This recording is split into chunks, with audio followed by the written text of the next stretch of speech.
Olá pessoal, tudo bem com vocês? Bom, vamos continuar a série de vídeos sobre o manual do Língua e estamos aqui na TND desenvolvendo modelos mais avançados, modelos de finanças e seleção de portfólio a partir de seleção de cenários. Então, nesse modelo nós não entraremos tão a fundo quanto nós entramos no do Markowitz, mas vamos ver então como que funciona.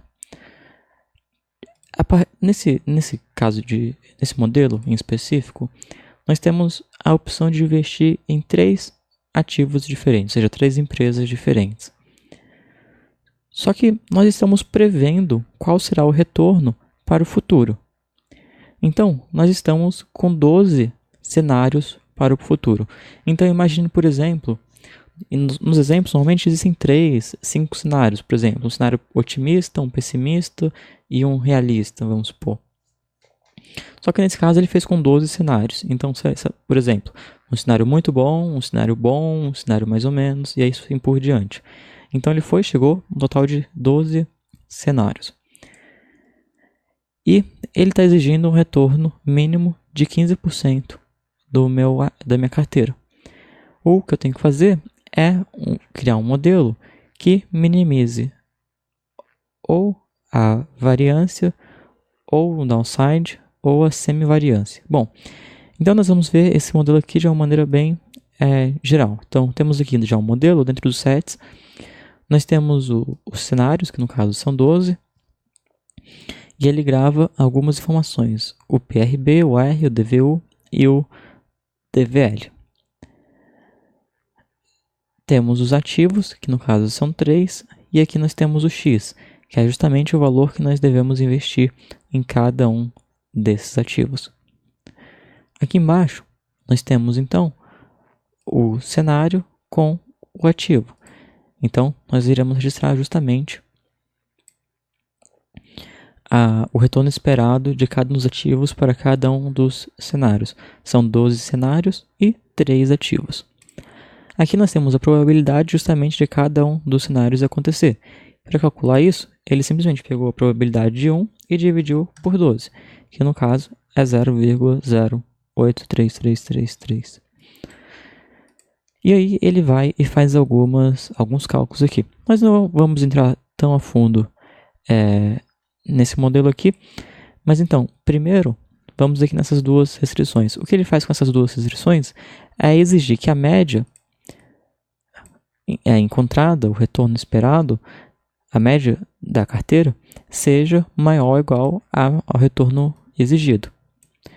Então, isso aqui ele também poderia ter juntado isso daqui aqui em cima, ter colocado essa parte aqui no lugar aqui da média, mas ele fez isso aqui justamente para o Lingo descobrir qual será a média da carteira. E aí depois ele vai calcular o retorno para cada um dos cenários dos ativos,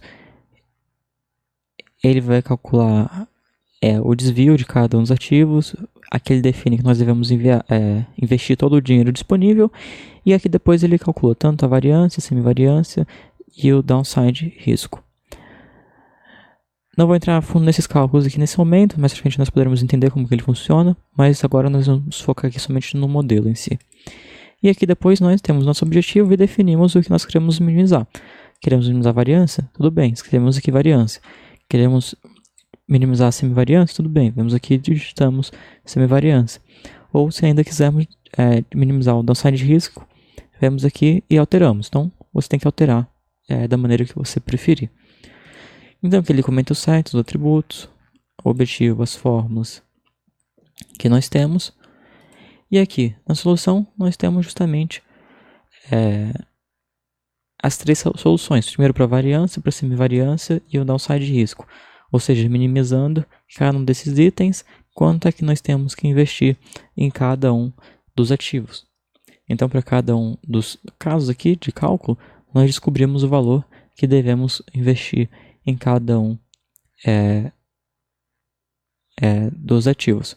O interessante aqui observar é que os valores do ATT, eles são constantes, ou seja, eles se mantêm próximo. Os valores do GMT, eles em 2 ficaram relativamente altos e em 1 ficou baixo. E aqui também no USX, ele também alterou bastante. Então esse daqui é mais constante, já o GMT e o USX, eles possuem um risco associado neles. Por quê? Porque dependendo da maneira que você calcula, você deve investir mais ou menos. E já o ATT, independente do método que você está utilizando, ele retorna um valor bem próximo do valor que você deve investir. Bom, então nesse vídeo nós vimos aqui um cenário bem rápido, um modelo bem rapidamente de um modelo para sessão de portfólio utilizando os cenários. Você pode fazer alterações a partir desse modelo e utilizar da maneira que você preferir. Outros vídeos como esse você encontra aqui no canal e no site sudocontrol.com.br. Não se esqueça de deixar suas dicas e sugestões para os próximos vídeos aqui nos comentários. Eu te conto em breve, abraços e até mais.